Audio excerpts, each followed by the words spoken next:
If you're running a small to medium-sized business, you'll often get invited to networking events to meet up with other business owners.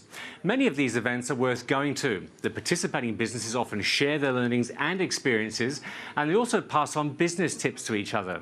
As this week's case study shows, networking with other companies can often lead to positive changes in your own business.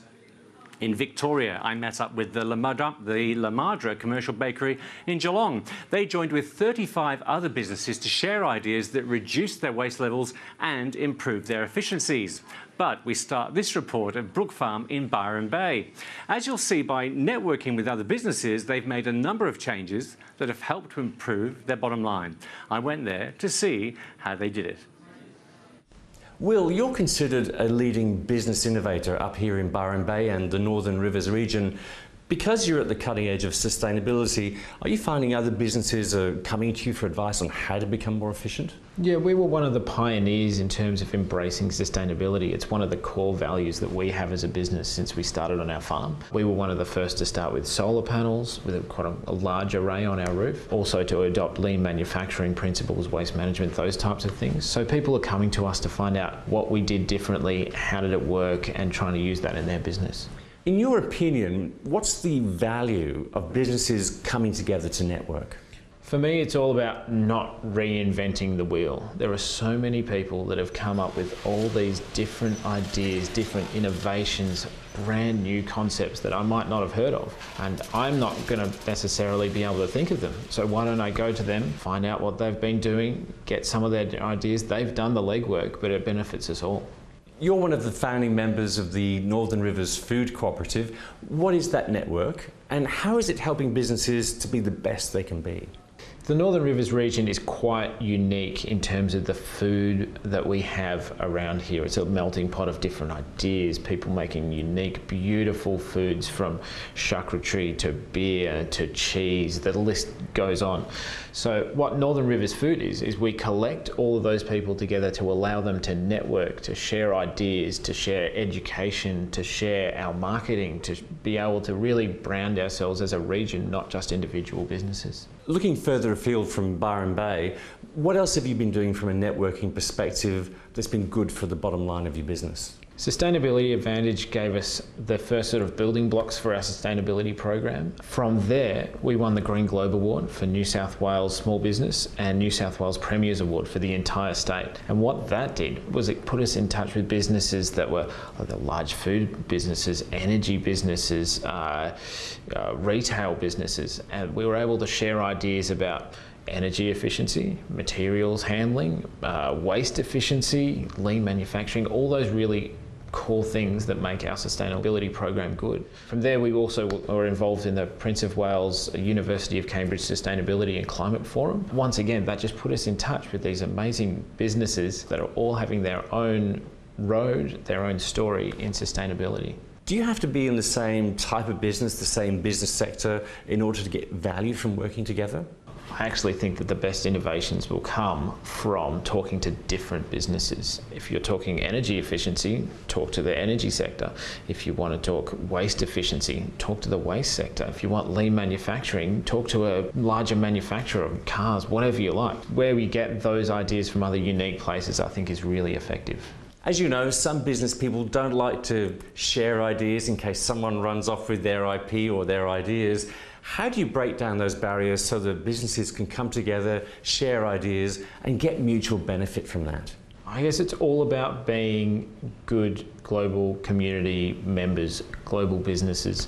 So we've all got a responsibility to the environment. There's all these things that we can do in our business that aren't stealing each other's IP, aren't stealing the ideas that make us unique. The LED lighting, energy efficiency, waste efficiency, lean manufacturing, all of these things where we're not taking the uniqueness away from our business, but becoming better community members.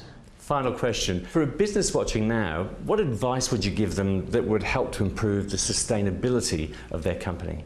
I would encourage businesses to just talk to other members of their community, whether that's councils, businesses, the energy, construction, different sectors. We can learn massive amounts regarding energy efficiency and materials efficiency just by talking to other people in your local area, other businesses who've done it before. You could work on projects together, you could gather ideas. There's a lot can be done by just doing that networking. Madre Bakery in Geelong is another company that's benefited from business networking. I met up with Managing Director Tez Kemp.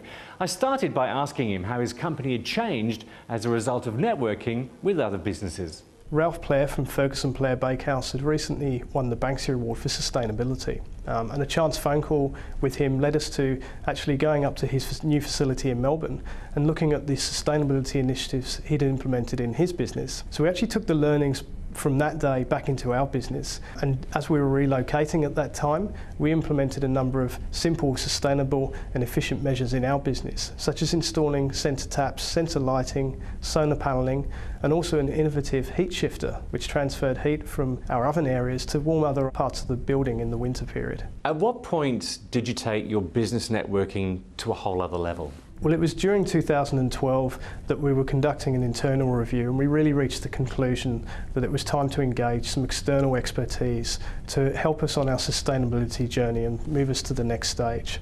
So we joined 35 other businesses in the Green Light program in Geelong. This program was aimed at not only making us more sustainable, but more efficient with what we were doing. And it was funded through Sustainability Victoria's Beyond Waste program. And what was the benefit of that networking initiative? So we all worked together and we wanted to become more efficient and more sustainable. So the Green Light program really opened up our eyes to make change in our own business. It laid out some best practice strategies for us. And we also visited other food businesses who'd reduced their waste. And from there, we went back into our own business to see what changes we could make on the ground in our business to improve our waste reduction. We were also encouraged to implement some low or no cost improvements. We installed plastic door strips in our refrigeration areas, and that reduced our energy levels and also gave us more control over our end product quality. What was the key learning from that networking process? Well, from looking at the other companies who are already making significant gains with efficiency and sustainable programs in their business, it became quite clear that management buy-in and staff engagement was critical in this whole piece. So right from the outset, we got our staff involved, from production managers, bakery team, dispatch and administration. We looked at how we were using our resources and were there simple ways that we could actually reduce our wastage in our business. What kind of results have you had from that knowledge gathering exercise? Has it ended up being good for your bottom line? It certainly has, John. We expect $300,000 of savings over a 5-year period. So the resource efficiencies and material usage gains that we've implemented in our business has led to $50,000 of savings in waste reduction through improved demand planning and forecasting. We've saved $15,000 with energy levels. And now in terms of our flour usage, that has dropped by 10% alone. We also developed Australia's first carbon neutral hot cross bun, and that was really popular with our customers. Gotta love those carbon neutral hot crust buns. As you just saw, business networking can improve the resilience and profitability of participating businesses.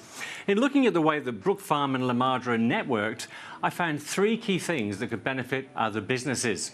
First up, if there are local business networking opportunities in your area, do get involved with them. Even if you're busy, making time to participate in networking activities is a good investment and can help your business. Secondly, find out what other businesses have already done in your local area. They're likely to share good advice and tips with you. Remember that some of the best ideas will come from businesses that are different to your own. And finally, networks are all about sharing. Good networks can provide an environment of trust where business people share mutually beneficial information and helpful business ideas. Smart Money's case studies have been developed with assistance from the New South Wales Office of Environment and Heritage and Sustainability Victoria.